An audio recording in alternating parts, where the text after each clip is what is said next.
dotted line. Let Philadelphia freedom ring and patriotic voices sing. Red, white, blue, never give up. You represent America. Hoping and praying for a brighter day. I listen to my heart and I obey.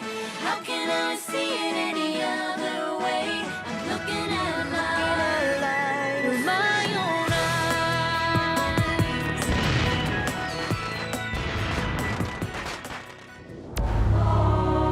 Here are some exciting scenes from today's episode of Liberty's Kids. We are threatened by an excess of democracy, the tyranny of the mob. Our current system of government has turned this country into the disunited states. We've had 4 years of government under the Articles of Confederation, and they just don't work. If you think I'll sign a constitution that takes away my state's rights, you're plumb crazy. It's not a country, it's a circus.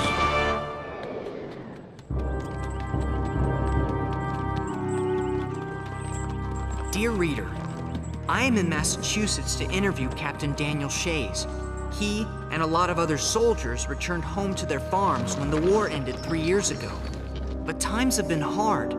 Farmers can't pay their debts, and now the government's closing in to take their land. You're throwing me in jail because I can't pay my debts?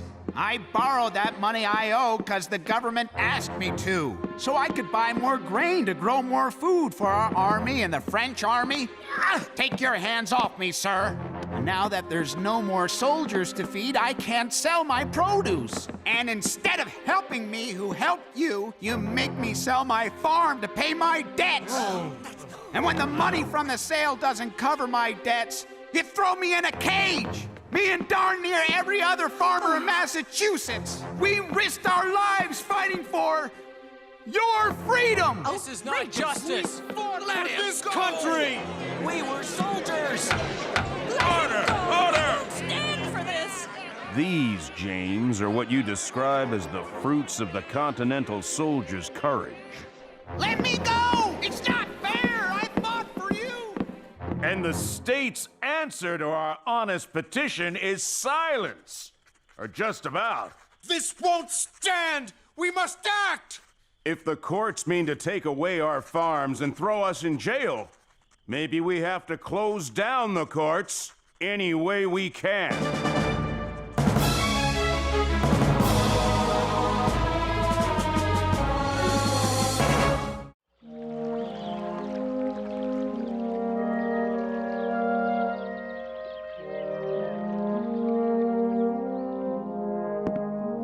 To the Honorable James Madison, my dear sir, your last letter asked for my opinion concerning the state of our government and our nation.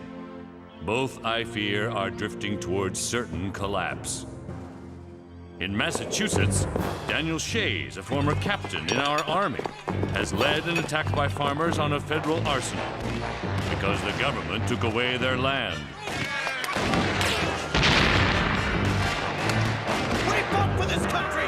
Give us back our farms! Farmers in Maryland have mobbed a courthouse in an effort to destroy tax records to avoid paying taxes they consider unfair.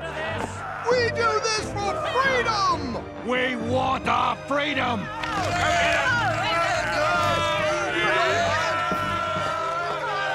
Even here in Virginia, citizens destroyed a courthouse out of rage and frustration. We are threatened by an excess of democracy, the tyranny of the mob. Our current system of government has turned this country into the disunited states. I look forward to our convention in Philadelphia. There we will probe our defects to their bottom and provide a radical cure.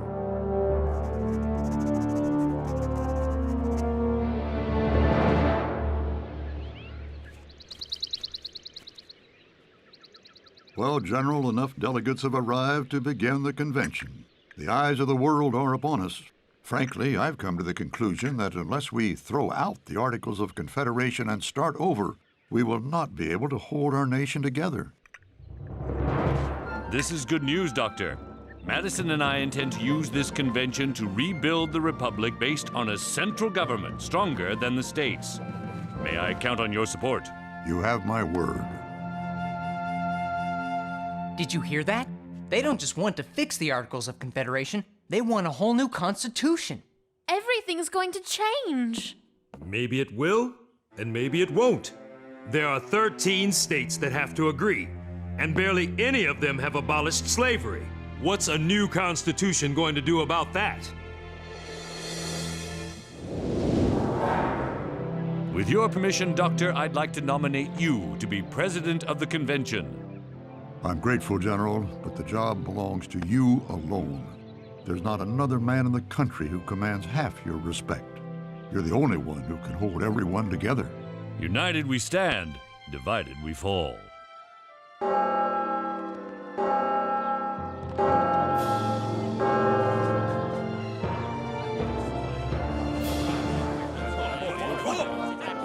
My old friend James. Alexander Hamilton! This is an historic moment, James. As important as when we agreed on the Declaration of Independence. We've had 6 years of government under the Articles of Confederation, and they just don't work. So what do you think should be done? You tell your readers that Alexander Hamilton of New York believes in a strong central government. Connecticut is here to fix the Articles of Confederation and nothing more. Make no mistake about it, Maryland won't let any of the big states push us around. Slavery is not the issue at this convention. But some states have already abolished it. No southern state ever will. Every man here knows the importance of slavery to the southern economy. You have my word, we will be united on it. What do you think so far? I don't know about you, but I don't see how they'll ever agree on anything. We'd better go in.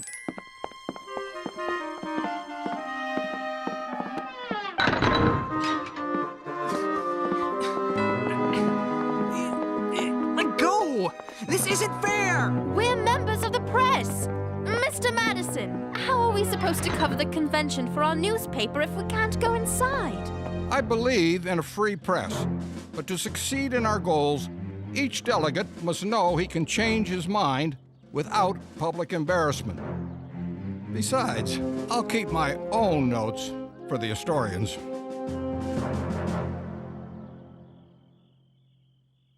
I'm sorry, but James Madison is right. The delegates need to be left alone to do their work.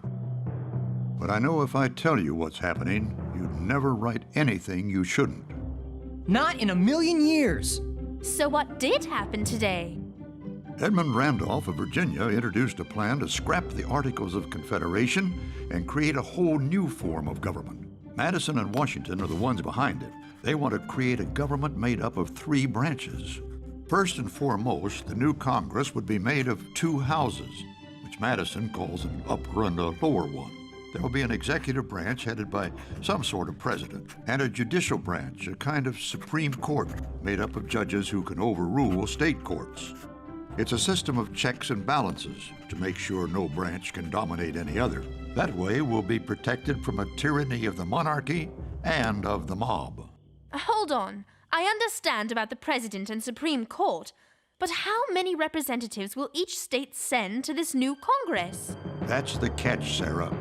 Madison wants to throw out the principle of one state, one vote, and base representation on the size of a state's population. Won't that give all the power to the biggest states like Massachusetts and Pennsylvania? The small states will never agree to it. Which will tear the country apart. I only hope the delegates have as much sense as you do, because if they don't, it's going to be a long, hot summer in Philadelphia. Virginia, Massachusetts, Pennsylvania, New York. Why shouldn't we in Maryland have a vote equal to you? Luther, you've been talking for 6 hours straight!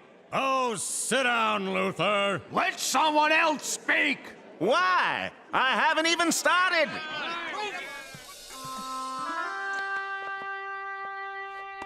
Maryland's important too. We have strong, good men. Men who've helped build this nation as much as anyone else has. And we have crabs. Tons and tons of Maryland crabs. Gentlemen, Have you ever eaten Maryland crabs?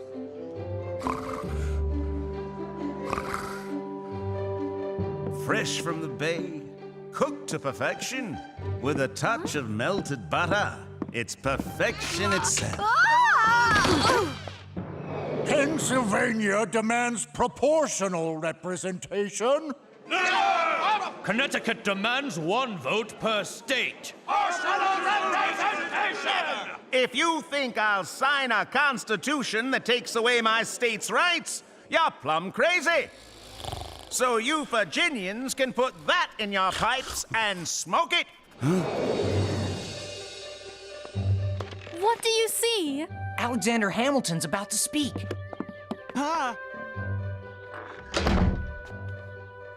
These guards take their job too seriously. Mr. President, if I may. Mr. Pinckney from South Carolina has the floor. Gentlemen, all this talk of Congress is well and good, but unless our southern states are guaranteed the continued existence of slavery, we will be bound to oppose this new Constitution in any form. Thank you, Mr. Pinckney. We will keep that in mind. What do you see now? They're voting on Madison's proposal for proportional voting.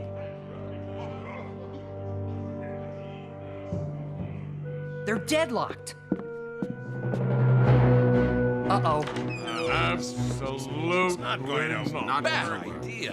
Mr. Sherman, can you tell me what's happening? We've come to a full stop. Full stop? Ha! This convention's falling apart.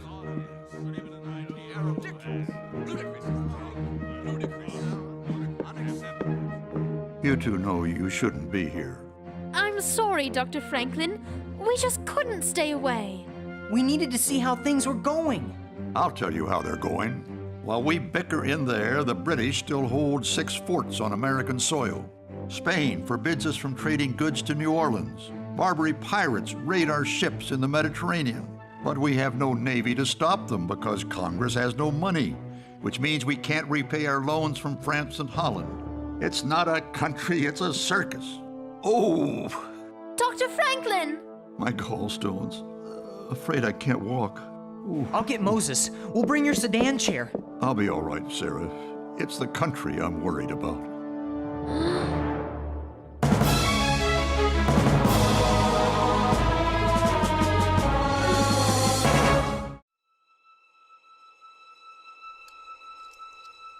Dr. Franklin? I thought you might like some soup. Thank you, Sarah. Put it on the table there, please. How are you feeling? Better.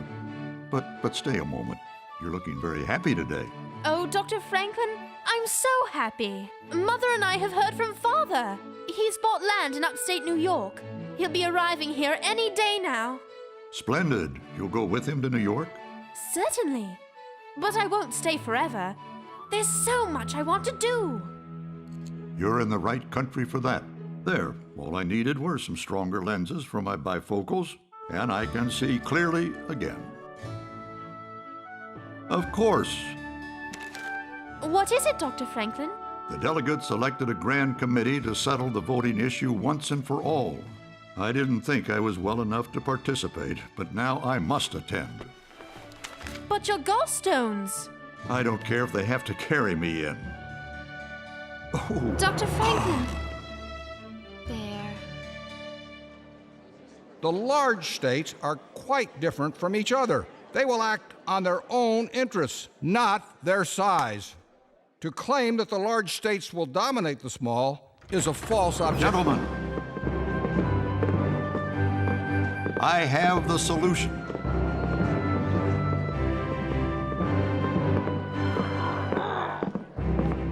Gently.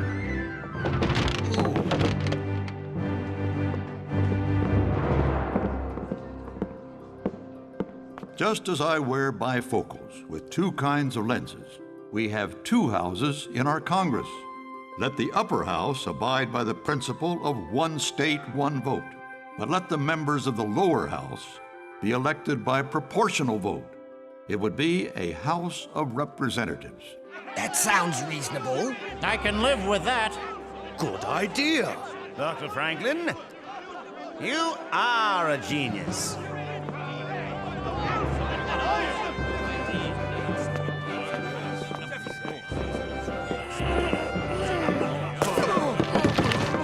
What?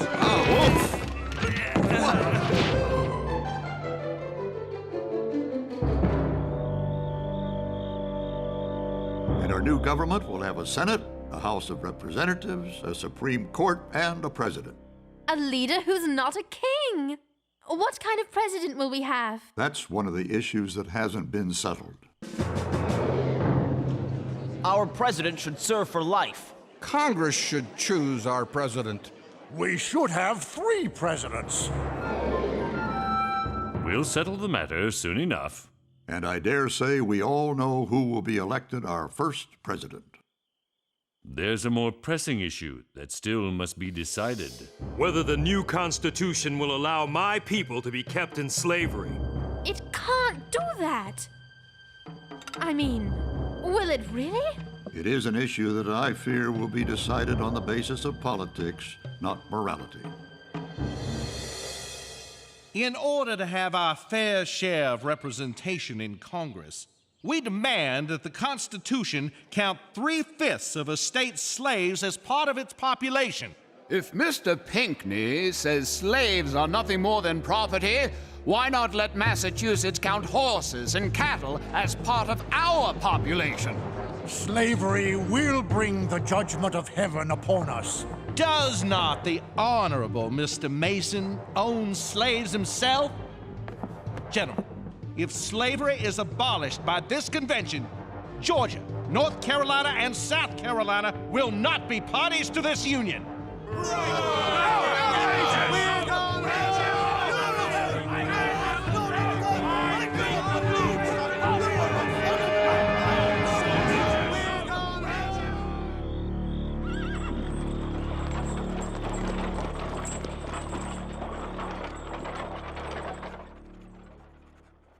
You're up late. Are you all right, Dr. Franklin? Fine, just couldn't sleep. Me neither. Moses, you know what I think of the practice of slavery. I despise it with every bone in my body. It's not going to be abolished in the new Constitution, is it? I'm sorry, Moses. The delegates have reached an odious compromise between the North and South. It was the only way to save the Union. How long will this union last? A country that keeps so many of its people in bondage. I'm a peace-loving man, Ben, and I'm afraid of the price we might have to pay to win freedom for everyone.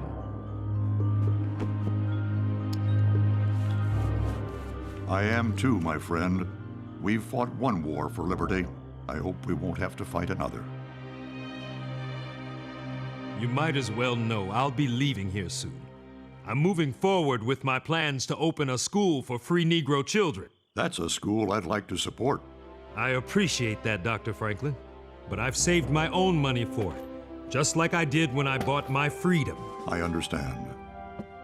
Well, Governor Morris is reworking the language of the Constitution. All that remains is to sign it and send it to the states for their approval. Good night, Moses. Good night, Dr. Franklin.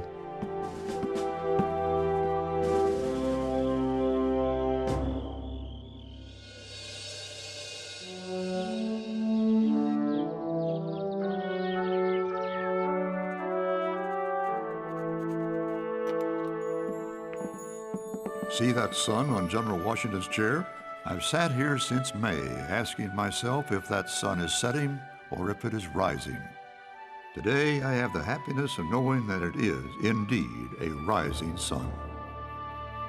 We, the people of the United States, in order to form a more perfect union, to establish justice, promote the general welfare, and to secure the blessings of liberty to ourselves and our posterity, do ordain and establish this Constitution for the United States of America.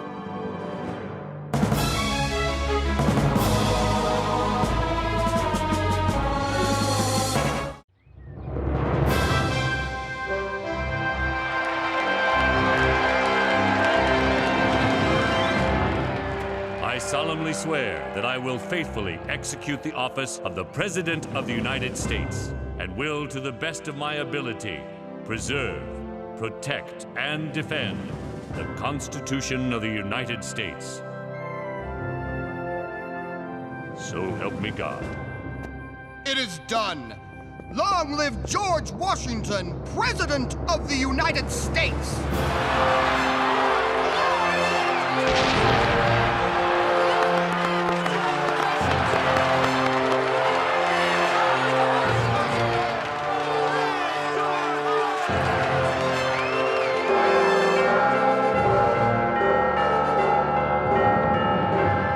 We did it. Though I must confess, there were times I nearly lost hope. Do you think this government will last, Dr. Franklin? It will as long as the people want it to. There are going to be some hard challenges ahead. I'm afraid you're right, Moses. Nothing man does is perfect. But all in all, the world has never seen anything like it. I still can't believe it. George Washington, President of the United States of America. Father of his country. Suddenly, anything seems possible. As long as we stay united. United we stand, divided we fall. But remember, the Constitution doesn't guarantee happiness, only the pursuit of it. You have to catch up with it yourself.